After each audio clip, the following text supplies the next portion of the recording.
Hello. Today I will show you how to build your own single malt whiskey distillery from scratch using nothing but a small loan of $750 million. Alright, we can come back to that later. For now, let's look at the short and sweet of how to get Necronyx spell in a couple of minutes. Let's go! If you want to know what the spell is and how to use it, I vividly recommend watching the first few minutes of my Solar dungeon video, in which the above comment was posted. Today, let's see how you can obtain the spell quickly. First things first, preparation. It took me an hour to get it done on 4 accounts without any preparation. You can do it much faster by simply getting a few things in order before you get started. Right, so to obtain the spell, you need to do exactly 2 quests. The first one you've likely done already. It's called Anger of Gods. The second one is called Fatal Weapon. Before we get going, what do we need to facilitate things? Let's see them all quickly.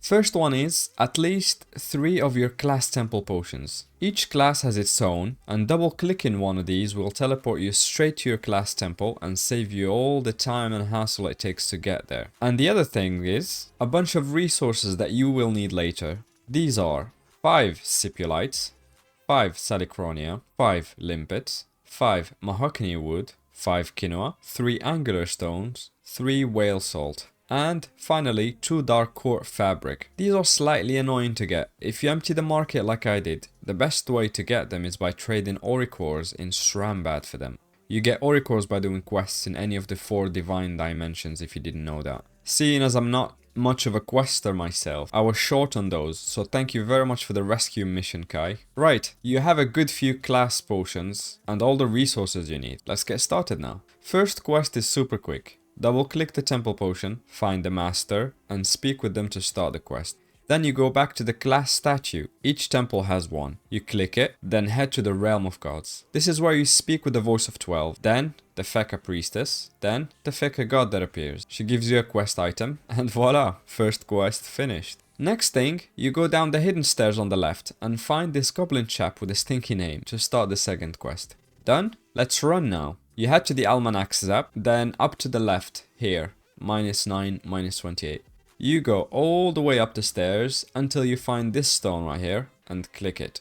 Now, we double click the class temple potion again, go down, speak with the goblin chap again. Now we can speak to the Sadi priestess who will ask us to grab the resources, but seeing as we are prepared already, we'll just hand them over to her. We give her the business. Now, this is the bit of the quest that takes the longest. She will give you a doll back that we need to go and feed by dropping 4 quest items from 4 different areas. You can do these in any order you fancy. Hit in bigger groups and increase in prospection are 2 ways to increase the drop percentage rate. So perhaps get some. First one is Cursed Pyramid in Owaimi, the Talkasha area. The other one is the Bleak Legion in Frigos 3, the Mrs. Freeze area. Third, Barracks of the Day Without End, Elysial area. And last, Desecrated Highland, this is the Anoris area. So you hit the mobs in these 4 regions to feed the doll once you have them all. The moment you have all 4, use another class temple potion. Head back to the Realm of Gods, speak with the priestess again, she summons the Sadida god, and voila, you're ready to engage with mobs in the Bethel and Solar areas.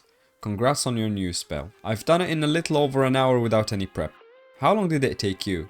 Show off your time in the comments section below. Catch you in the next one.